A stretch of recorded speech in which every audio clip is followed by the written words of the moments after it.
Good afternoon.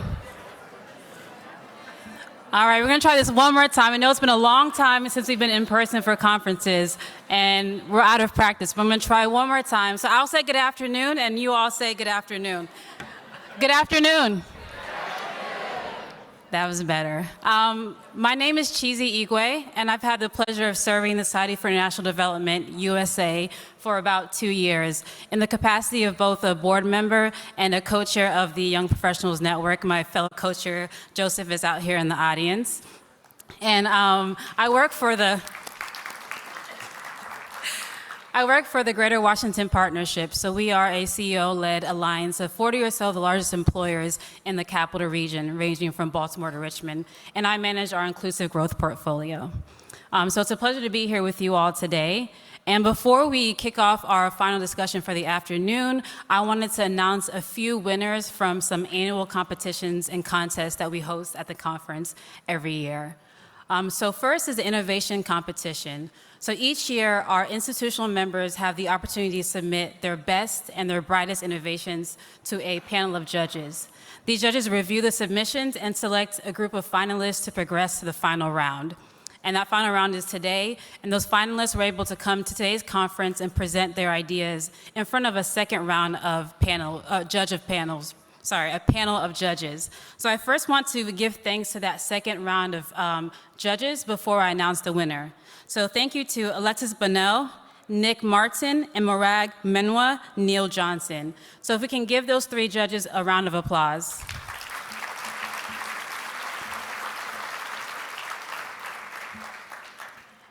And the winner of this year's competition is a global traceability solution for healthy livestock by Ogima. So can we give that organization a round of applause? And I believe Chris Light is here.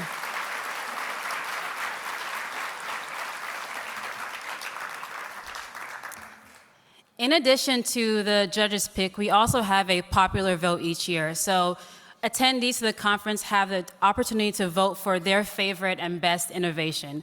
And so the winner of the popular vote this year is Solar Solutions to Counter the Collapse of Essential Services by Chemonics.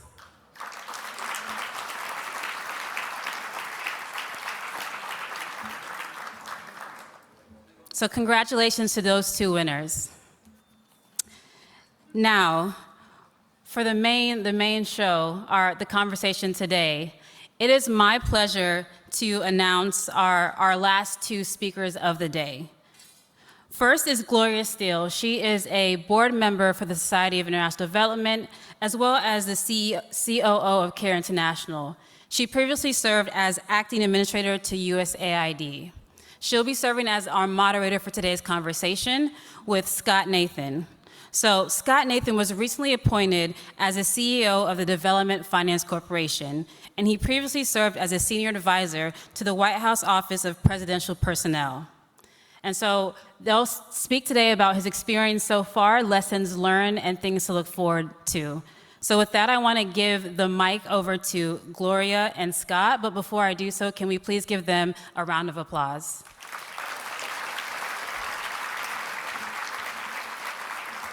All right, thank you all. I'm sorry, guys, I did forget one key piece, the lightning talk winner. Okay, so,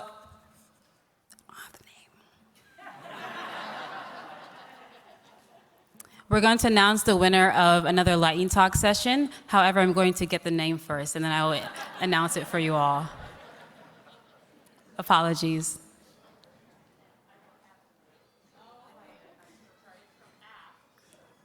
Okay, so some Abbott associates, we're going to play the lightning talk, and I apologize, I'm not able to announce their name, but we can go ahead and play the video.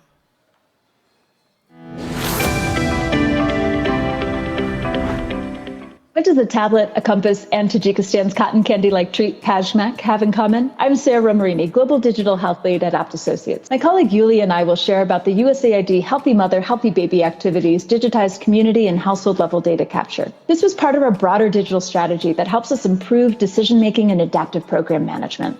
Ultimately, though, this helps us achieve improved maternal and child health outcomes in Tajikistan. Our story was really a journey, though. You'll hear clues along the way on the connections between tablets, compasses, and PASHMAC. I'm digital specialist for the USAID Healthy Mother, Healthy Baby activity. Sarah and myself will share our story in English and Tajik. پیش از همه میخواهم که نماید که در تاجیکستان بین کشورهای آسیای مرکزی یکی از بالاترین نشاندهنده فوت مادر و کودک کارپستی، کمغذایی و کموزنی کودکان مشاهده کرده میشود. هدف لایحه مادر سالم کودک سالم از خیلی مشکلات نامبر شده عبارت میباشد. تشکیلات ابت روش هماجنی بیان را تطبیق مینماید که آن استفاده معلومات آموزش دوامدار، هماهنگسازی فعالیت‌ها و واردسازی مقصدناک تکنولوژی‌های رقمی را در بر می‌گیرد. لایحه تکنولوژی‌های رقمی را برای به دست آوردن نتیجه‌های نظرت در ساحه سلامتی مادر کودک استفاده می‌برد. لایحه مادر سالم کودک سالم ماه اکتبر سال 2020 وقتی که بیماری سرایتی کووید-19 در اوج بود، آغاز گردیده و تا این جانب فعالیت کرده ایستاده است. Given Tajikistan's level of digital literacy and limited infrastructure, our digital strategy was relatively ambitious in that it shifted from these trusted, familiar paper-based processes to tablet-based data capture and a digitally infused culture. Despite the odds, our team began capturing this very granular, patient-based community and facility-level data on tablets using ComCare. ComCare integrated with DHIS2, which we use for data management and visualization. DHIS2 is also used by the Ministry of Health as their health management information system. So we developed this ecosystem of open source apps that reaches our target audience, pregnant women and new mothers, with tailored messaging. It tracks the trainings of thousands of unique community change agents, and it instantly calculates facility assessment scores. All of this data flows directly to a server that's housed at the National Medical Statistics Department. With data captured, automated, and visualized, our team suddenly gained a precious commodity: time. This is just a taste of our digital ecosystem. Thanks to our maternal and child health app, we know which pregnant women in Katlan region are missing antenatal care visits and which at-risk children most urgently require follow-up. Our continuing medical education app flags which providers need more attention. Our digitized rapid health facility assessment saves us hundreds of hours with automated score aggregations and dashboards. That saved time is used for more targeted, data-driven conversations and capacity building to improve service quality. طول فعالیت لایحه ما، استراتژی رقمی و امنیت‌های اطلاعاتی همچون کوبنما خدمت می‌کند. ما کوشش خود را با آن سمت‌های فعالیت روانه کردیم که در حقیقت می‌تواند وزن سلامتی زنان حامله، مادران جوان و کودکان را بهتر سازند. مثلا ما برای کارکردی معلومات وقت کم صرف کرده و برای تحلیل پلتفرم‌های رقمی کرده شده اطلاعاتی که از جانب ما برای احتیاجات ما تهیه کرده شده است، وقتی بیشتر صرف می‌نمایم.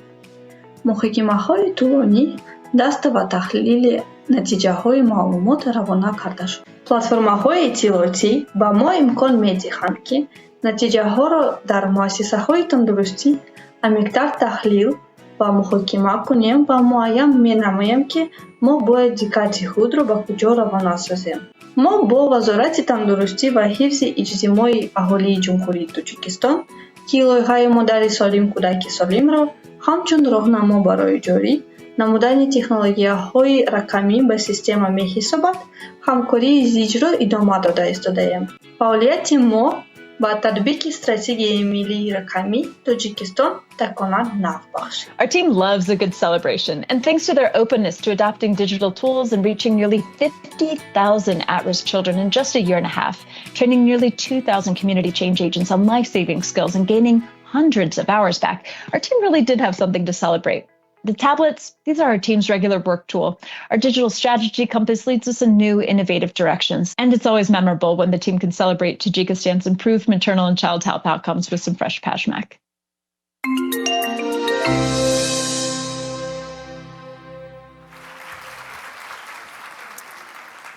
So I wanted to be sure to give this presentation the justice it deserves. So to recap, this lightning talk was called Unlocking a Digital Health Strategy to Improve Maternal and Child Health in Tajikistan.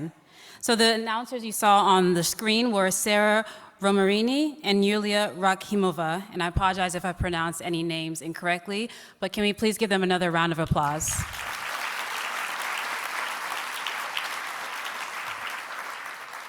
I'll also reintroduce our session. So for your reference, this will be a recorded session, but once again, we'll be listening to Gloria Steele, COO at CARE International, and Scott Nathan, CEO of the Development Finance Corporation, discussing Scott's first 3 months in office and the road ahead. So let's give them another round of applause, and we'll turn our attention to the screen. Thank you all.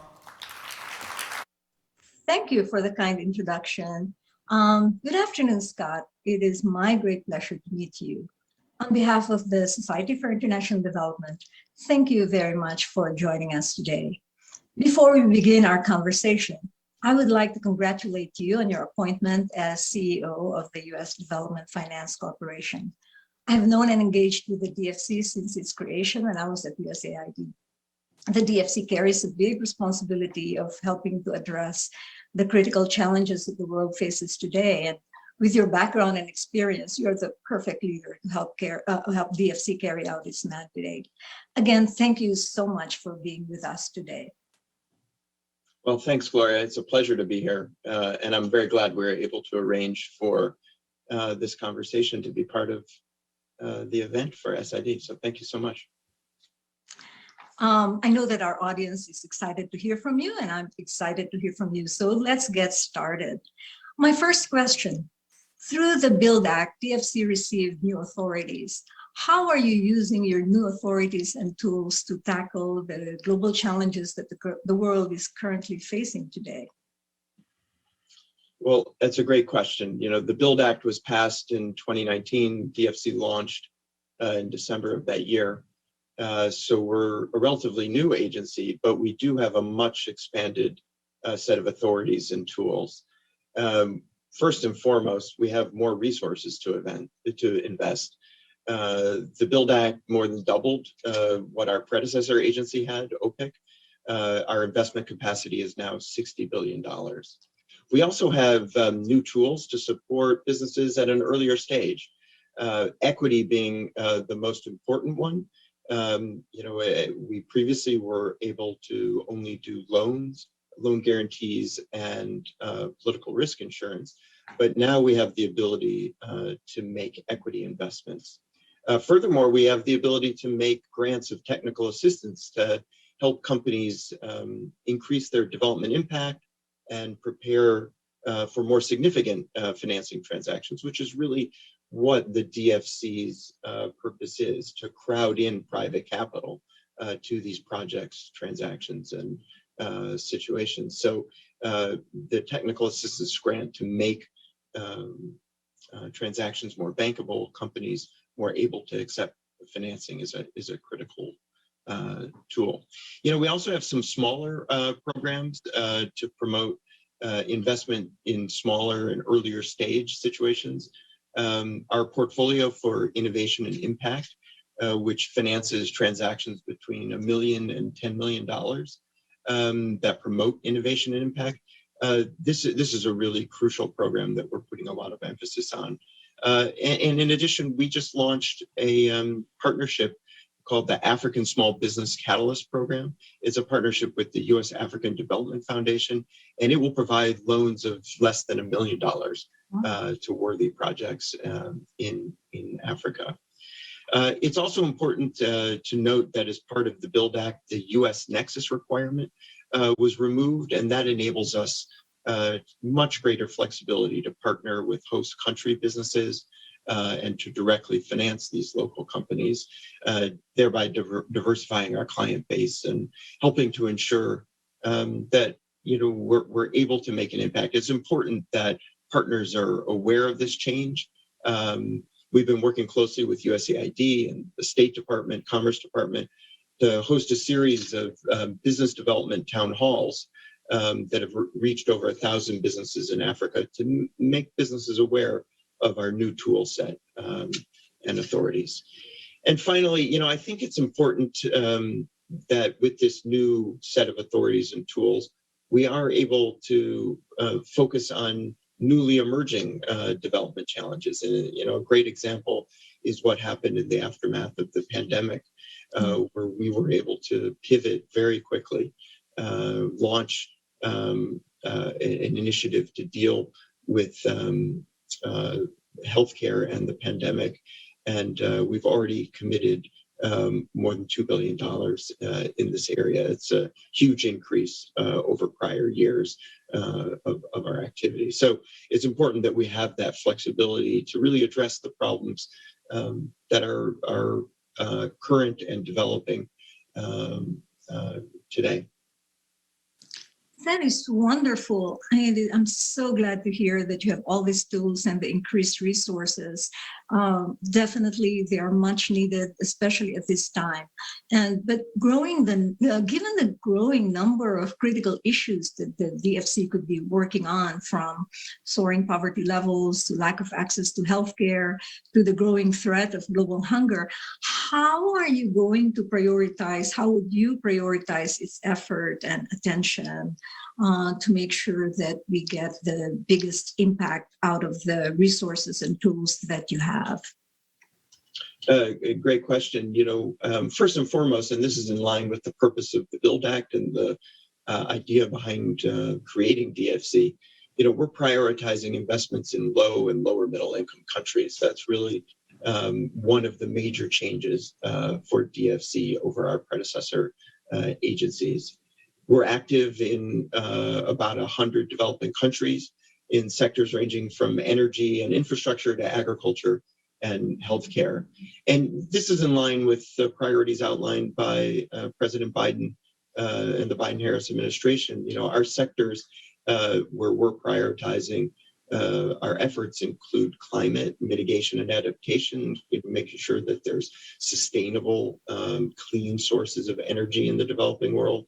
We're looking at healthcare, as I just mentioned, looking to make healthcare systems more resilient and stronger, be able to be prepared for the next pandemic. We're focused on gender equity and inclusion, and this is particularly true in much of our financial inclusion work, where we help finance local finance institutions that can bring capital to women entrepreneurs and help make development impact in that way. That's so powerful. And finally, information communication technology, looking to close the digital divide in the developing world. This is really incredibly important. I also just wanted to say that, since I've been here 3 months, it's been very clear that we also need to focus on our internal processes and grow this organization to match the mission and mandate that it's been given. We're fortunate to have congressional funding to do that. And as we grow, we need to make sure we're being as efficient and as effective as possible. Thank you. Access to finance is really one of the biggest constraints to development. And so I am so glad to hear all of this and all the programs that you're thinking of and are engaged in. There is a concern in the development community that the DFC may be facing pressure from Congress to move away from its development mandate. Will the DFC continue to invest in low-income countries? I know you said this is what you want to do. And tell me how you're going to do this and deliver the benefits that the people and countries most in need. Well, it's very clear that this is our focus. It is explicit in the BUILD Act that we focus on development, that we focus on the poorest countries, the most needy countries in the world. I think it's actually where our opportunity to make impact is really great. It's important to note that last year, 69% of our transactions focused on low and lower middle income countries or fragile states. We had set a goal for 60%, so we're pleased that we're able to exceed that.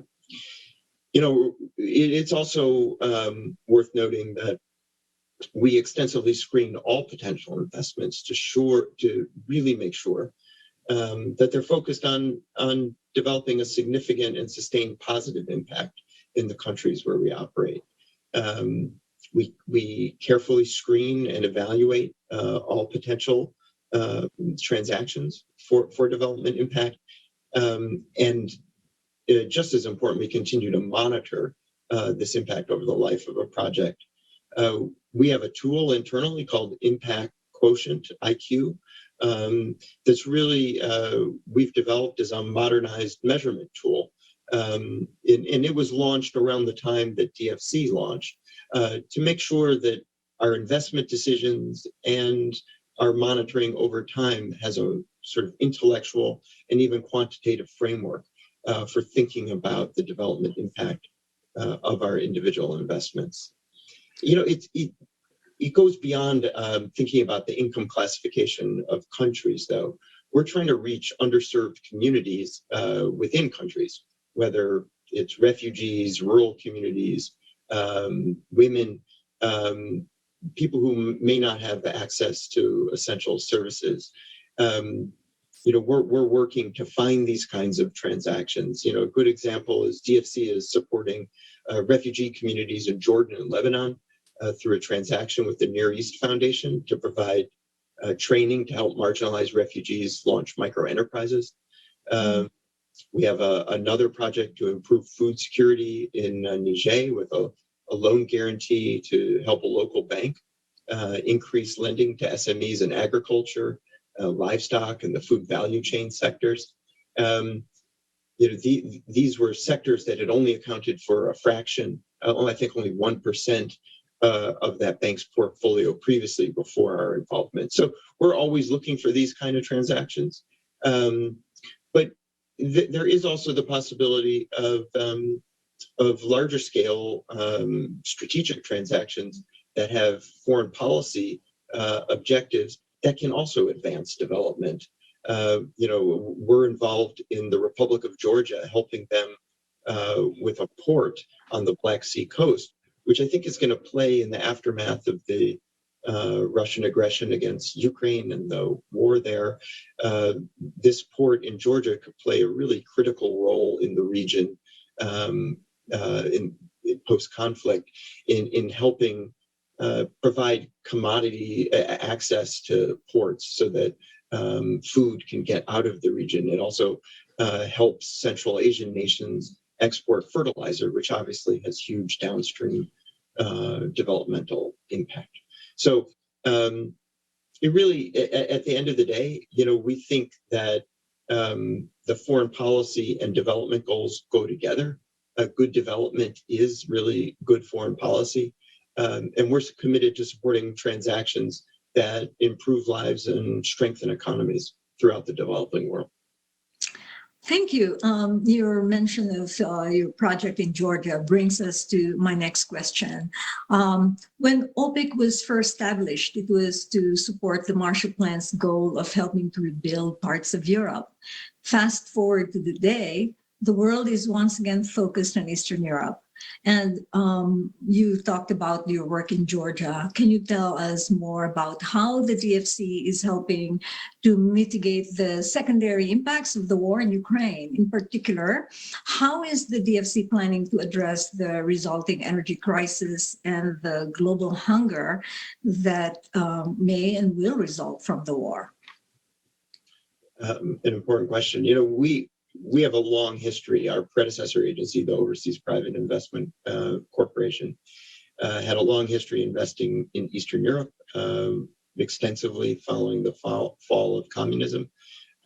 We actually had a lot of, and still do have a lot of exposure in Ukraine.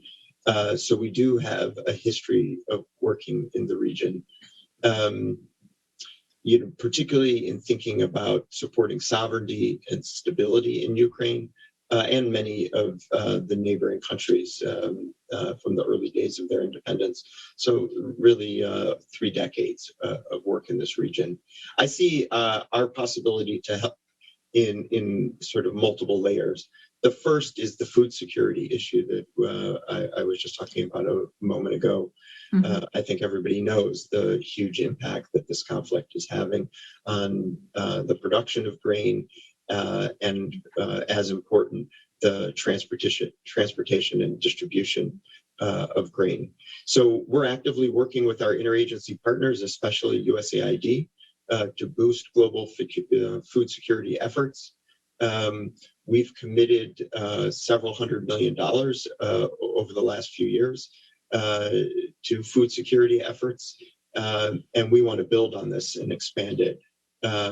Just in the last month, we looked at a whole host of new deals to step up our efforts in this way.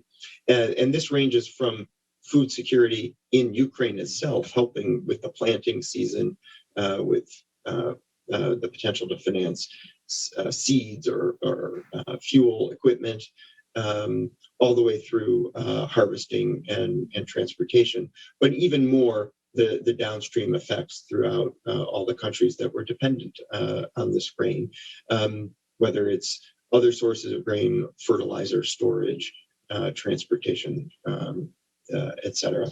The other area that we're very focused on is energy security. It's obviously of great strategic importance in the region, in the aftermath of Russia's invasion. And we're working to help energy infrastructure projects throughout the region. We're authorized to do that in Central and Eastern Europe, specifically for energy infrastructure. And we're looking at a host of potential projects in this area.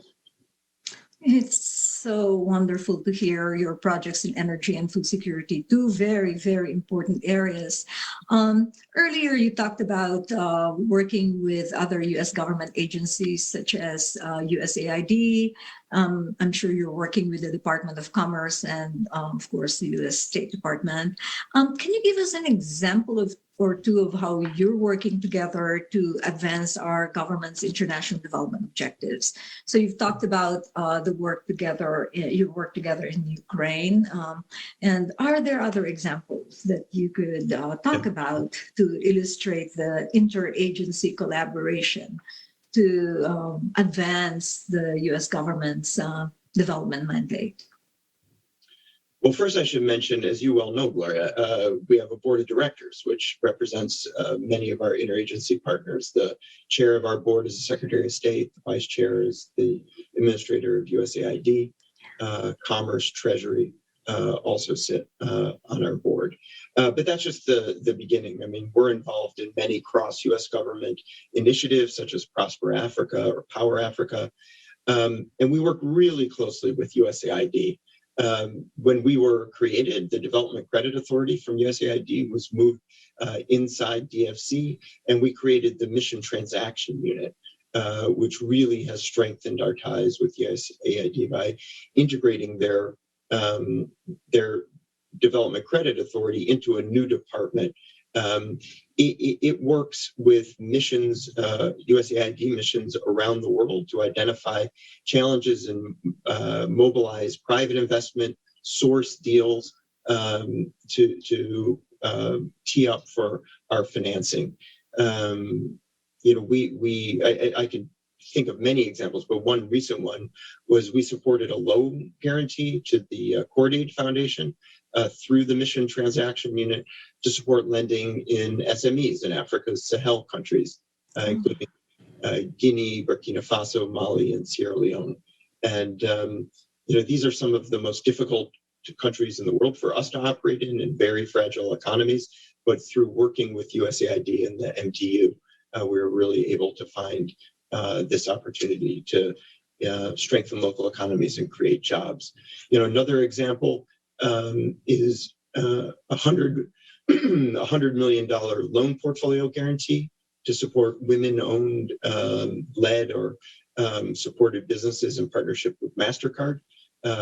Their Center for Inclusive Growth sponsored with USAID in India a transaction called HDFC. We're dispersing money across over 1,000 loans, and every single loan so far has gone to a female borrower. So we're really proud of this program and the impact that it's going to make.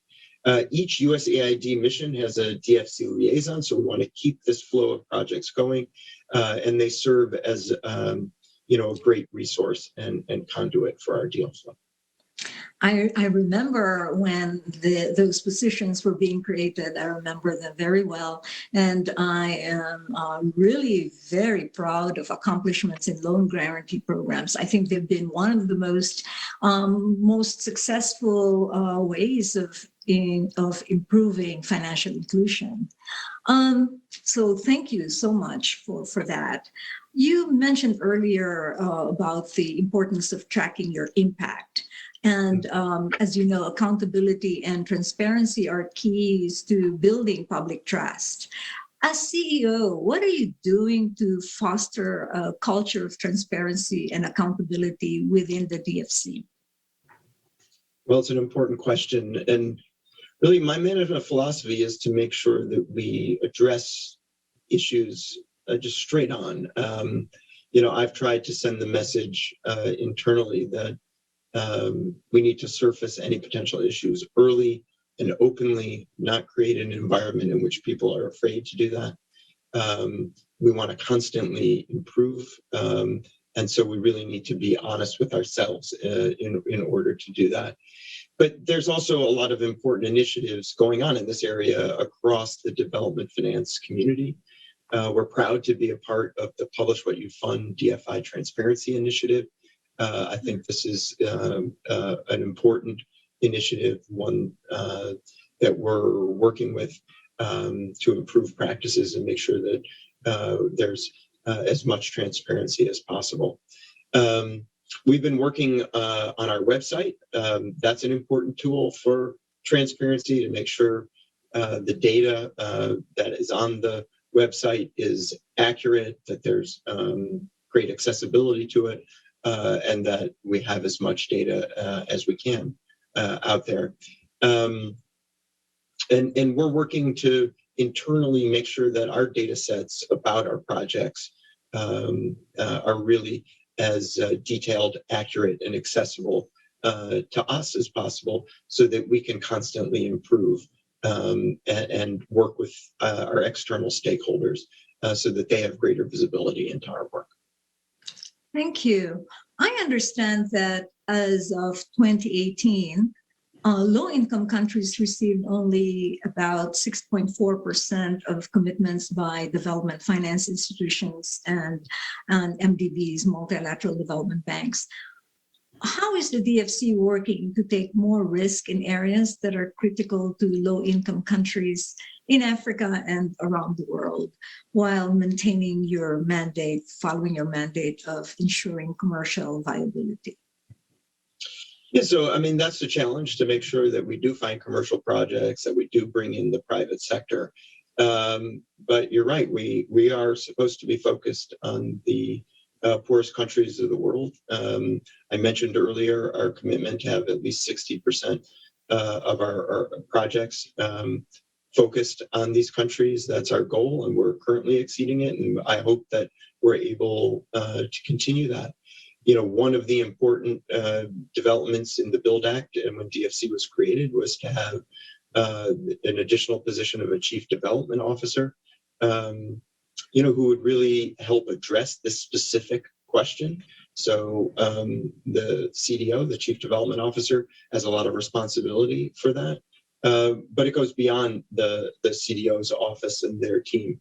It's really across our whole organization. To make sure that we're surfacing as many opportunities as possible for us to invest in the lowest income countries. We're participating with our DFI partners in an effort called the African Resilience Investment Accelerator.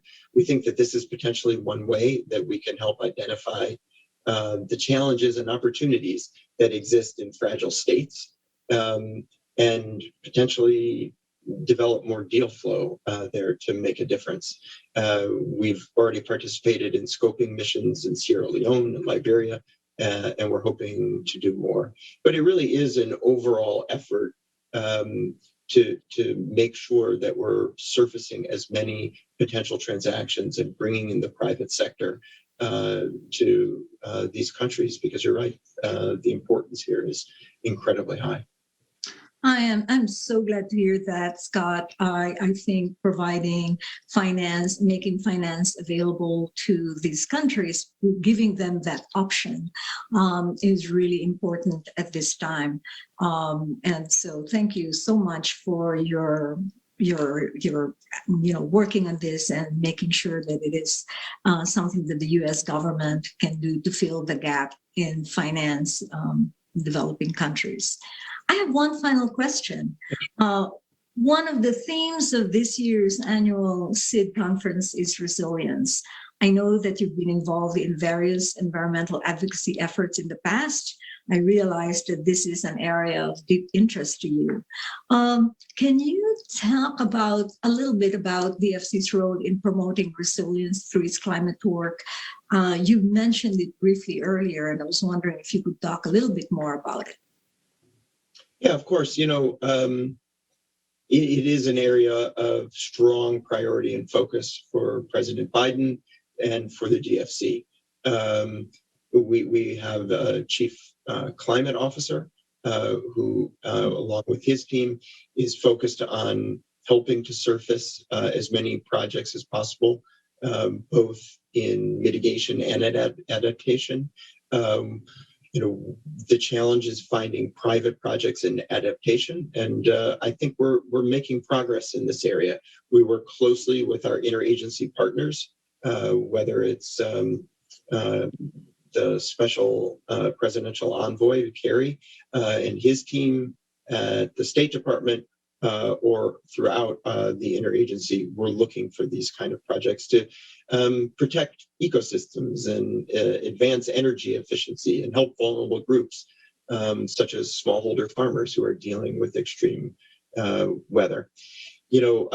We've had many examples of this. We invested in a project called Smart Rio in Rio de Janeiro, which was bringing energy efficiency to lighting and reducing carbon emissions in Rio de Janeiro, also helping in a smart way manage wastewater and other parts of their infrastructure that could be seriously affected by climate change.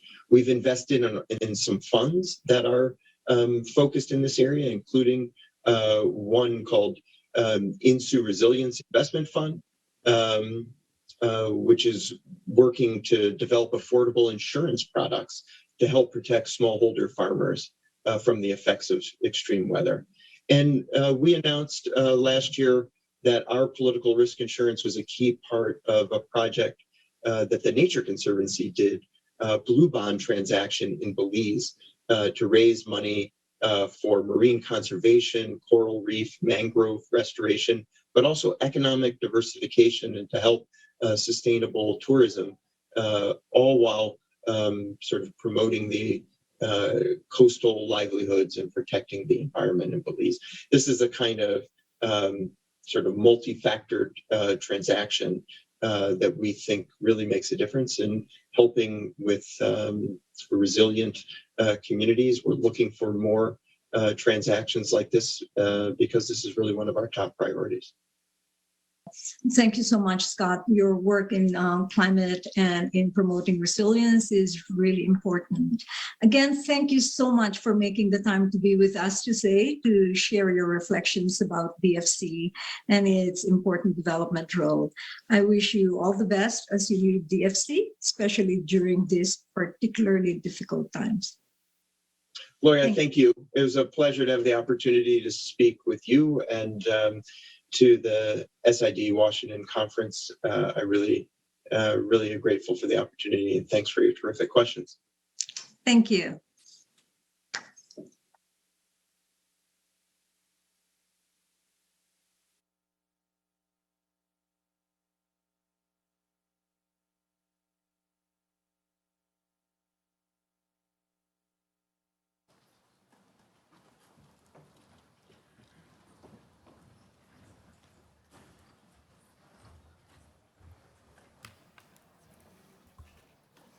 Good afternoon. I should try like Chizi did and do a good afternoon, so you say good afternoon back, but she's so young and cute, but let's try it anyway. Good afternoon. I am glad to tell you that we have an amazing concluding panel today.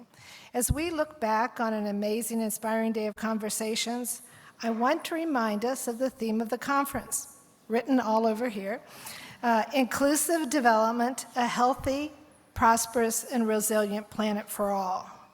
So to close the day, we will have the opportunity to see firsthand the important role that the Millennium Challenge Corporation, under the leadership of the new CEO, Alice Albright, will play in moving us in the right direction toward that vision of inclusive development that benefits all.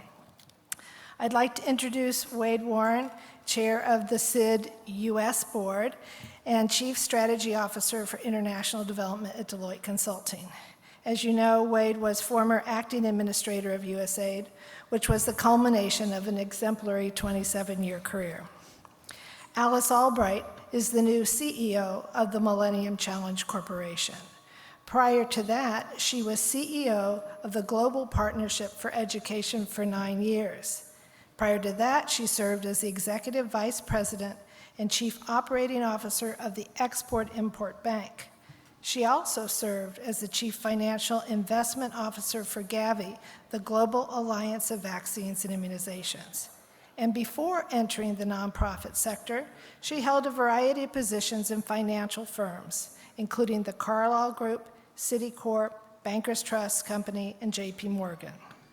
Having seen what Alice did for the Global Partnership of Education and knowing her serious financial background, I am excited to hear about her visions and strategies for MCC as it approaches its 20th anniversary.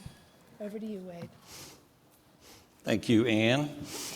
So Alice, I have to tell everyone in the audience that we've known each other for years, and I was so happy when you were nominated and then confirmed to be the head of the CEO, of the MCC.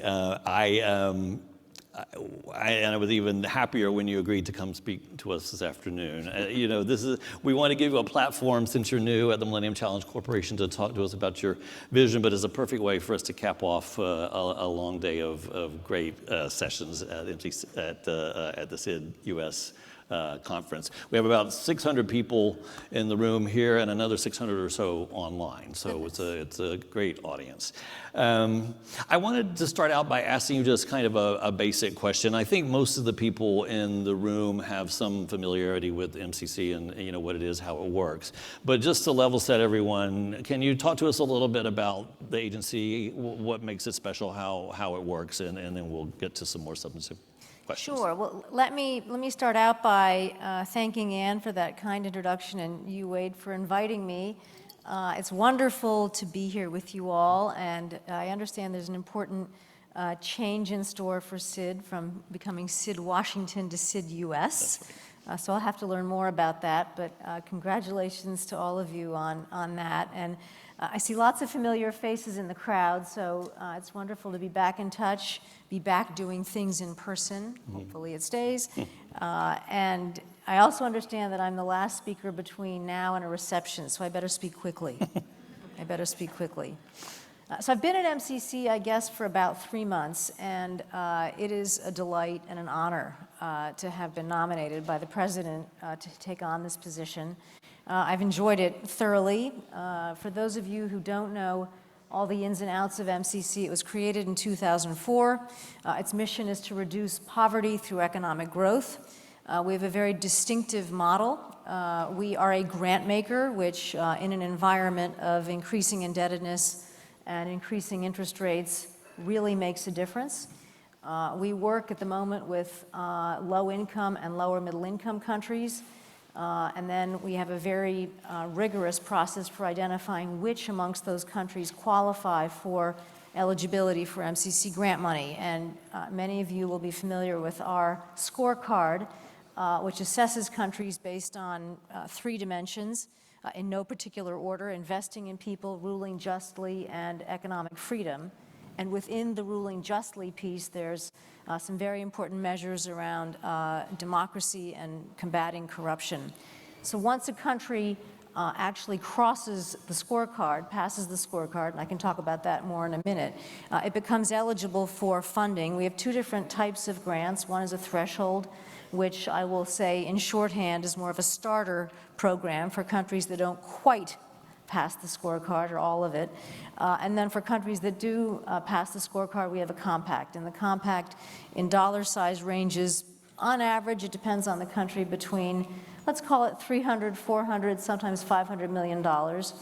And then we have another process that starts that identifies with the country key constraints to growth. And these are the major problems that a country has in becoming more prosperous.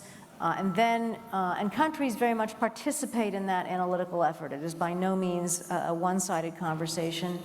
Once some of the key constraints to growth are identified and prioritized, specific projects are developed, and then they are implemented. So it's a very rigorous analytical process. What I've often said to people is that if you are a true development geek and really love understanding the theory of change, MCC is the place to be, because you get to see the theory of change in practice. In total, since MCC was started, we've deployed about $15 billion in grant money across 49 countries, about 7 sectors. There's some subsectors within the 7 sectors. One of the numbers that I like to keep myself focused on is the number of people that we've helped. And thus far, we've helped in one way or another 215 million people. So we are on the small side in terms of the size of the agency, but we've made a big difference. And so it's just a delight thus far to dig into all of that. So that just gives you a flavor for who we are and what we do.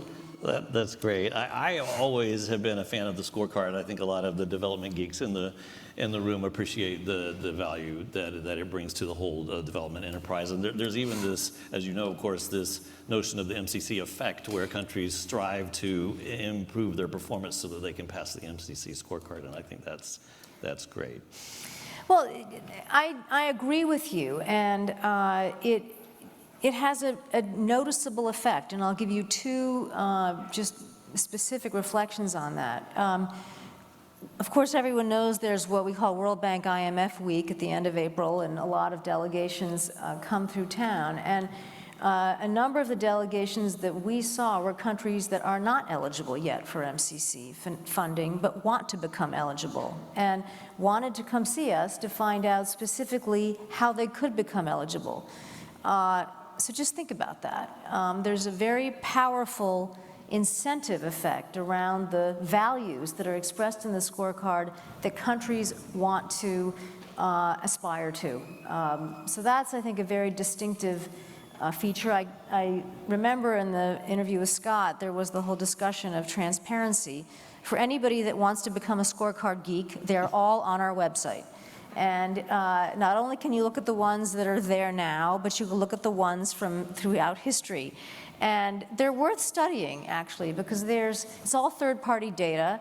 And if you really like digging into how things are calculated, pay attention to where the data comes from, how it's calculated, what the concept of a median score is, what the concept of a range is. I mean, it's pretty worth studying. So it's a very, I think, interesting, and I think for us has been meaningful. I often say, so give me an example of where the scorecard has worked. And an example I'd point to is in Cote d'Ivoire, where at one point the country had not been crossing the scorecard. This happened well before I got there. Our team met with them.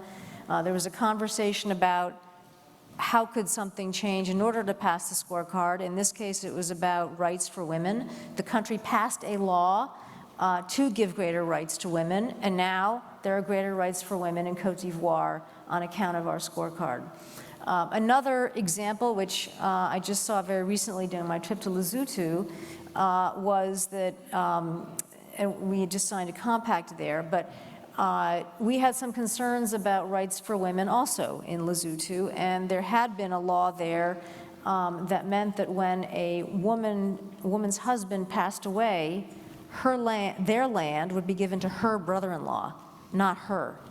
And in a country that, on a per capita basis, has suffered huge amounts of HIV/AIDS, although it's now getting under control, you can see the impact of that kind of a law. Well, we humbly and respectfully requested the government to pass a law called the Harmonization Law, the net effect of which would be that the land would go back to the wife, not back to her brother-in-law. That has now been passed, and it's an important part of the building blocks of our work there. So the scorecard makes a difference, and I think it's something that was really a stroke of genius when the place was organized.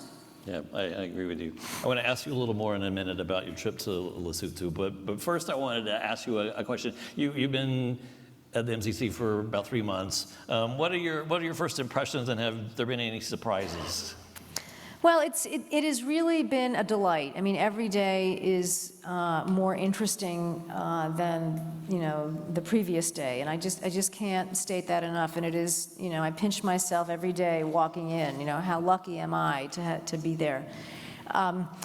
What are the impressions? First of all, the people at MCC are absolutely wonderful. They are wonderful, committed, nice, lovely people, and they're also incredibly dedicated to their work, and they're also incredibly smart, and the degree of expertise in the place is extraordinary. And you feel that every day when, a subject comes up that needs depth. And there's a lot of depth in the place. The other thing is how committed it is to the data piece. There is just a real adherence to the scorecard and economic rates of return and how things are measured and how things are structured, and it's really, really impressive. The other thing that really sticks with me also is the fact that it is a grant-making organization. I do not take that lightly, and being able to deploy hundreds of millions of dollars in grant money to fix the most pressing problems, whether or not they're in the policy and the policy and reform space, which is part of it, or the sort of hard infrastructure building space. The power of that hits you every single day, and particularly when you go visit a country and then talk about it. And so the strength of the business model is extraordinary. So that's really what, my first impression, and I just look so forward to continuing to try to put it in place, and I think it's a very, very timely business model, particularly given all that's going on right now. That's great. So let's talk about Lesotho. You just were there. You signed a $300 million compact, I believe. Yes. Can you tell us a little bit about it? What's it intended to accomplish? What are you and the government of Lesotho hoping to do together? Sure. Well, we were there, very briefly, and this is the second compact that we have signed with Lesotho. The first one was principally around health and health clinics, and so this looked to build on the first one. This one is for about $300 million. The government of Lesotho is also contributing a significant portion as well, which is a requirement for second compacts, but also very meaningful when governments do that, particularly at the moment. And so this one has 3 essential components. One is that we will continue investing in health, and it will take some of the clinics that we built and then help them work on their information systems and their data collection systems. And for anybody who's worked in global health, that is not an easy thing to work on. And it's not just sort of okay, that's easy. That is critical, particularly when you're working in a country that has such a substantial part of its population living rurally. So the first part will be health. The second part will be an effort in the horticulture area. It's a country that continues to have a lot of subsistence farming level activity, but wants very much to sort of get on to the next level of more sort of scaled agriculture. So we're putting some pieces together to help them with that. This is where this law comes in that's so important about women owning land, because it's oriented to working with women farmers to get them sort of up the value chain. The third piece is some work to help improve the commercial and climate, because there's a lot of inefficiency in how businesses get started in Lesotho, and so it's an effort around improving the policy and regulatory environment there. So those are the 3 main pieces. That's great. I want to ask you about regional compacts. In its opening years, I believe MCC could only offer compacts to single countries, but now you have a relatively new authority to grant regional compacts, and I understand you're working on one for Benin and Niger. Can you first tell, why are regional compacts important? What is this one designed to do? How is it going to help each country? Well, it's a very important authority that we got. We got it in 2018, and the logic of it is that activity that is able to happen regionally adds to dynamism, particularly economically. And so you can see the logic of that, particularly when you think about transport, moving goods, agriculture. I'm beginning to think about broadband communications, but you can see the application of that. It is difficult to do because countries, in order to qualify for regional, have to each qualify on their own, and then they have to stay qualified over the course of the analytical period. And one of the things, a decision that we've had to make rather recently, which was a swallow hard but still have to make it type of decision, was that we did have a regional compact underway that involved Burkina Faso. And due to the coup that was there in February, we had to make a very difficult decision to suspend not only the direct compact that we have with Burkina Faso, but their participation in a regional compact that involved power. So that was unfortunate. We are, as you say, working on one with Benin and Niger. Both countries had initial compacts with us, and we're building on those. And this one will fund a road that will go from Niger to Benin, because it's one of the most active transportation corridors, but it lacks both the infrastructure as well as the sort of regulatory environment around a road to really facilitate the movement of goods down to the port of Cotonou. So that's what it will do. One of the meetings that we had during World Bank IMF Week was a trilateral meeting between ourselves and the government of Benin and the government of Niger. We talked about some of the pieces from a regulatory perspective that would have to be put in place to enable the road to really be efficient. So it's really underway. We're very excited about it, and we're looking forward to making it a reality. And we continue to look at opportunities elsewhere where we can apply this very important authority. Right. Today, Alice, during the course of the conference, we've been talking a lot about diversity, equity, inclusion, and accessibility. And when MCC was created, the idea was that economic growth programs would sort of lift countries out of poverty, and I think that's a valid approach, obviously. But when people are moving out of poverty, it doesn't affect all people equally. Some people are left behind. I understand you're working on an inclusion and gender strategy at MCC, and we would love to hear more about that. Yes, yes, yes, yes, and yes. So I think we all know that, and we've really learned this, probably over the course of the past 10 or 15 years, that issues of exclusion really make a difference in making progress towards addressing poverty, whether or not it's issues of gender, rural, urban, people with disabilities, people who speak different languages that aren't necessarily integrated into a particular system. Any form of exclusion has an impact on being able to contend with poverty. And so some time ago, actually, MCC already started looking at gender issues in its analytics.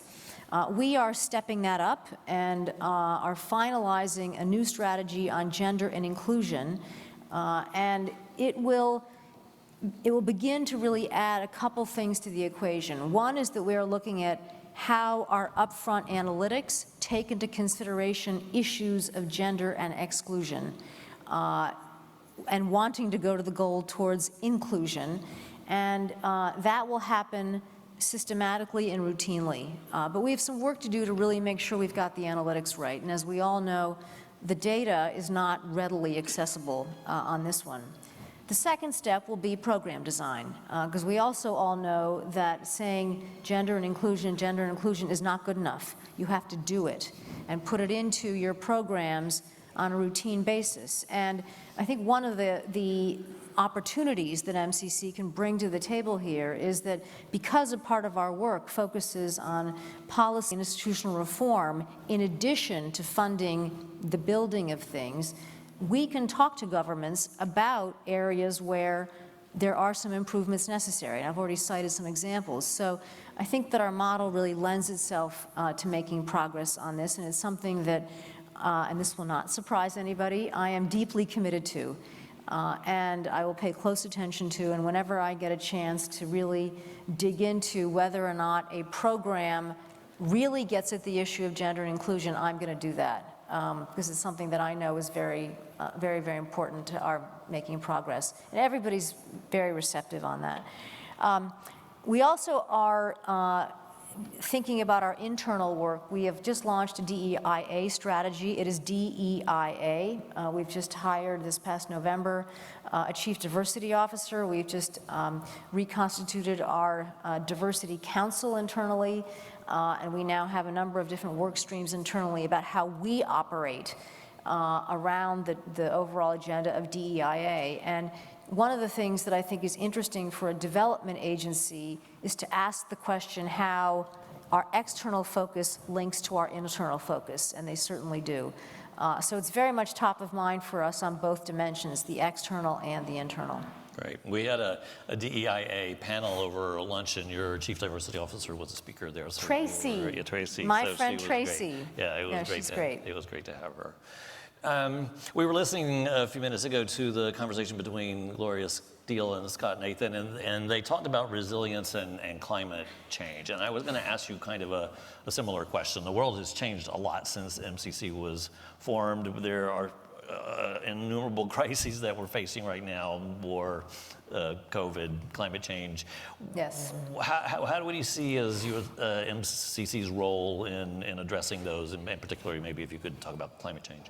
Well, I think one of the, as I really study MCC, think about some of the compacts that we have done, and think about the challenges ahead of us, I think one of the real benefits of MCC is its ability to think long-term and work long-term with countries. And one of the challenges that we are seeing, we all know this, is the issue of resilience, whether or not it's the capability of health systems to deal with all the challenges of the day, whether or not it's, do countries really have the ability to deal with the multiple impacts of climate change.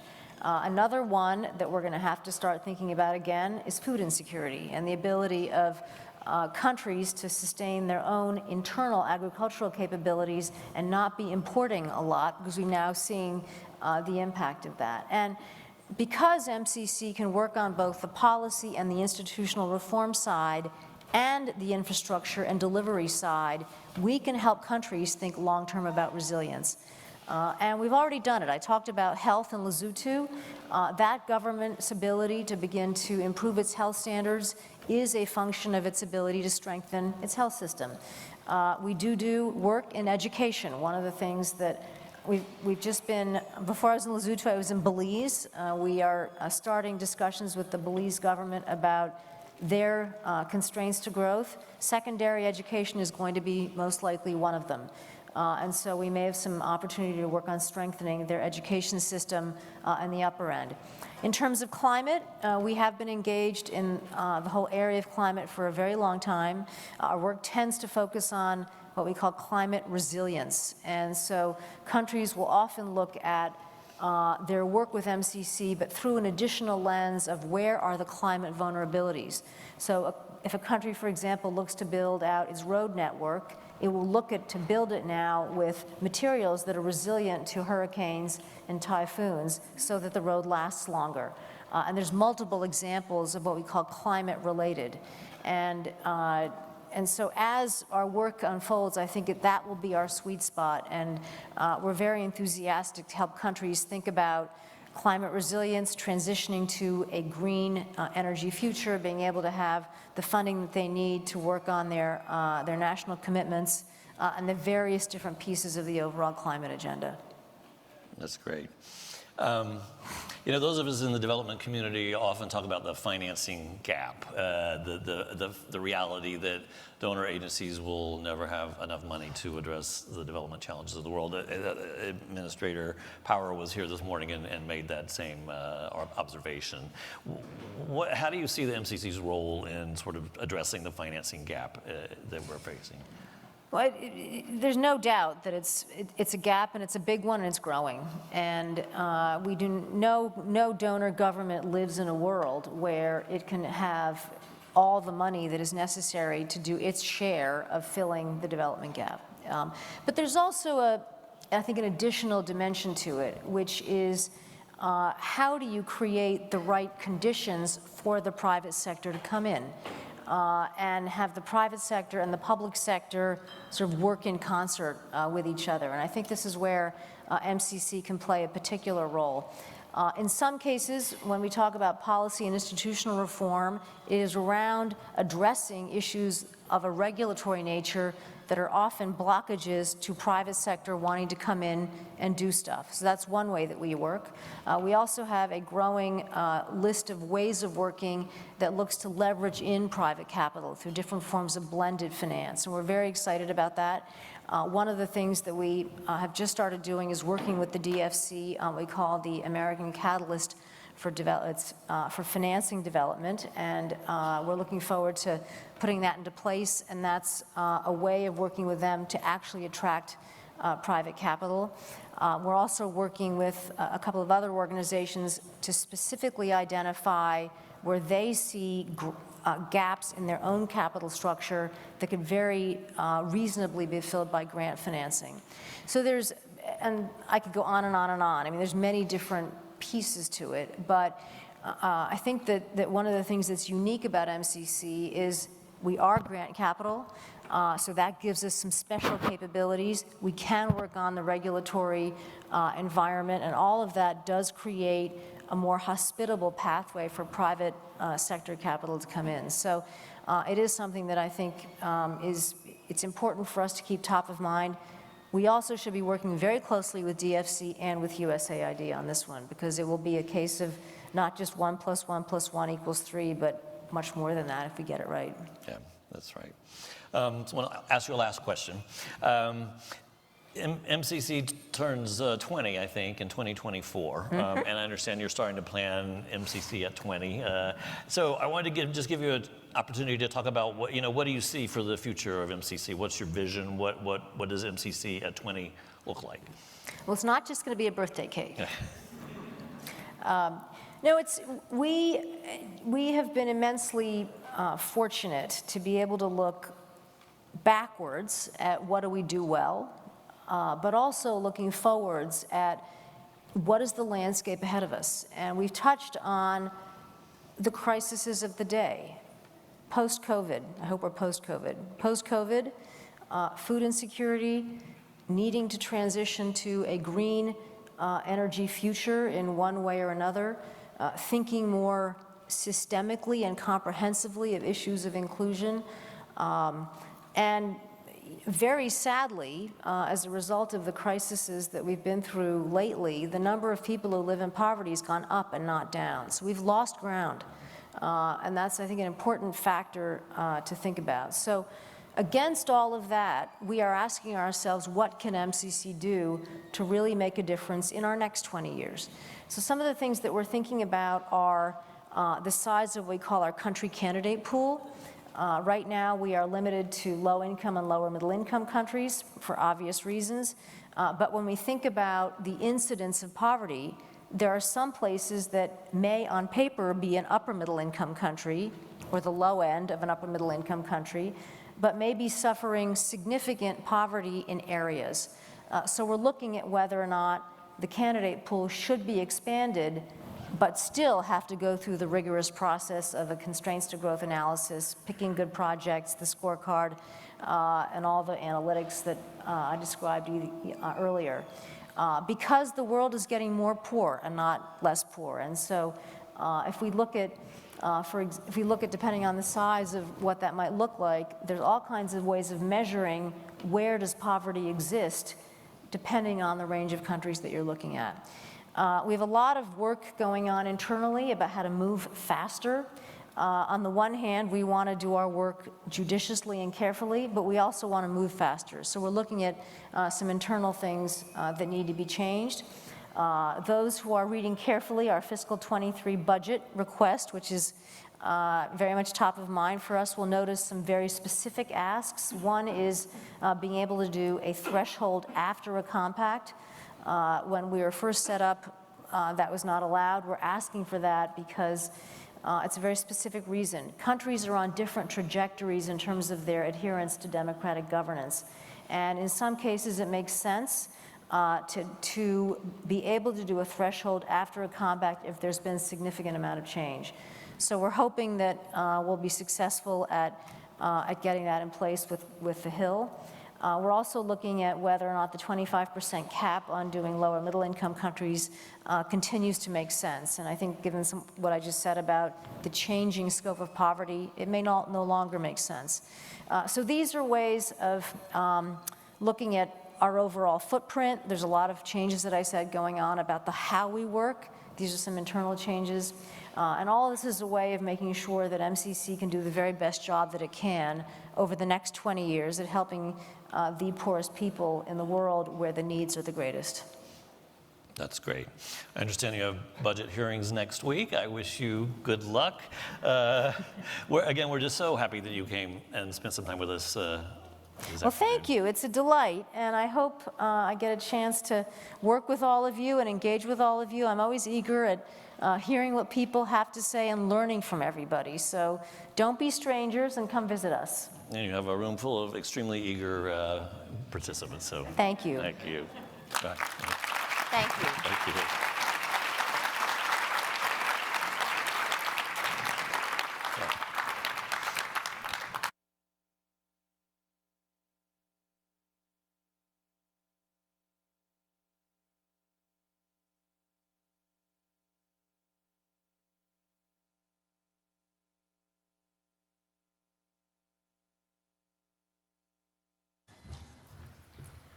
I have the unenviable job of being in between you and a drink. So I assure you I will be rather brief. I spoke this morning a little bit about our theme, and you've been hearing us talk about it all day. There was one really important point that our amazing conference committee felt very strongly about in January as we debated this theme, and that was that we be optimistic. And I'd like to say that I am ending this day, despite everything that is going on in the world and all of the problems and challenges that we're trying to face, that I feel optimistic. I also feel grateful. 7 staff members and a team of volunteers pulled off an incredible conference that many of us were really worried about. And we're here. So thank you. Catherine, your leadership is incredible, and I really, really thank you, and Wade as board chair as well. I really also want to thank our sponsors. We couldn't be here without them. We had an incredible amount of very active sponsors, and we really appreciate all of you. I want to remind you that there is an online networking right now. We hope you'll continue the conversation. We also hope you'll join us for a beverage. And to finally remind you that we have the content online for a very long time, and I really hope that you will go back to the sessions that you were not able to visit and enjoy the learning that we did today. So with that optimism and with that gratitude, I want to thank you, the audience, both online and here, who stuck with us today and helped make it what I think was an incredible conference. So thank you very much.